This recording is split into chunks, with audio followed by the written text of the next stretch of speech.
Hey, second grade, happy Monday. Miss Shannon here with your genre of the week. This week, we will be reading books and texts that are myths. What is a myth? Well, a myth is a made-up story. So it's fiction. It's made up. A myth explains why things are the way they are. Usually, a myth will explain why something is the way it is in nature. For example, when we read about our essential question earlier, we learned that the myth of the four-leaf clover was to explain why they're lucky, right? Saying that four-leaf clovers are lucky. Well, why did it need to explain that they're lucky? Because they're hard to find. There aren't very many of them. So people have decided they are lucky.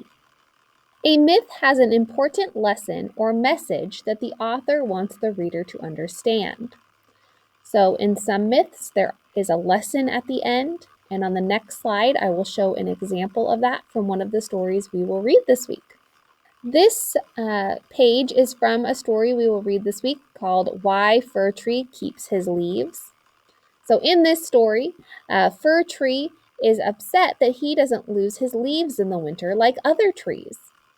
And so he's wondering, why do I get to keep my leaves in the winter? And at the end of this story, the author explains to the reader the lesson and why Fir Tree keeps his leaves. So you can see there at the end, it says, Fir Tree finally understood that his green leaves provided a warm shelter for animals in the winter. So there was a reason why Fir Tree didn't lose his leaves. It was because the fir tree provides shelter for animals in the winter. This is a myth. This story is a myth, but it is trying to explain why certain trees keep their leaves instead of falling off in the winter. We will practice more with this genre in our Your Turn practice book on page 257. We will read a short story and answer a few questions about the story and think more about what makes a story a myth. Okay, second graders, I would like you to turn to page 257 and follow along as I read aloud. Clytie and Apollo. Apollo was the ruler of the sun. Clytie loved to watch Apollo as he moved across the sky. She watched him so often that she became a sunflower. Even today, sunflowers turn to the sun. So second graders, let's answer a few questions about the text together. Number 1 asks, how do you know that this text is a myth? So how could we describe or tell someone that this text was a myth?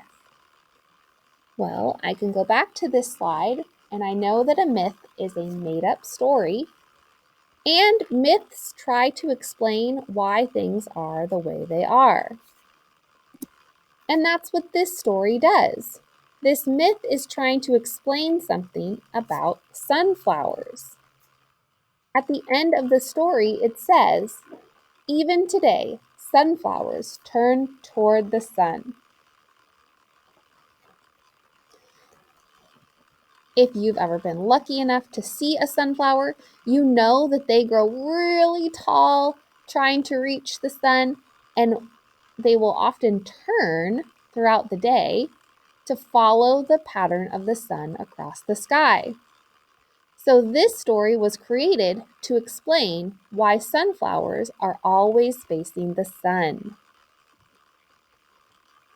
So I can write down in a complete sentence, it is a myth because it explains why sunflowers always face the sun.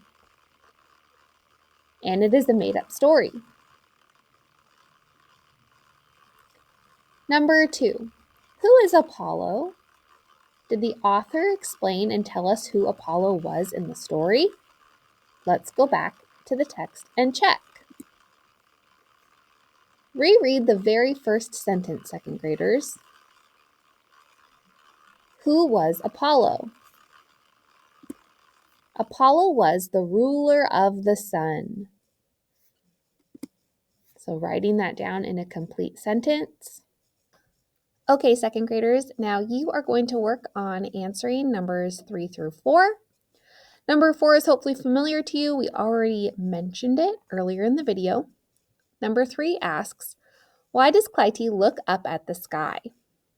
And number 4 asks, what does the myth explain? I would like you to answer in complete sentences. Remember to take a picture of your finished work and insert it in the green box. Or if your camera is not working, you still do need to type your responses in on the very last slide so I know you completed this activity. Thank you so much for working today. Have a great afternoon.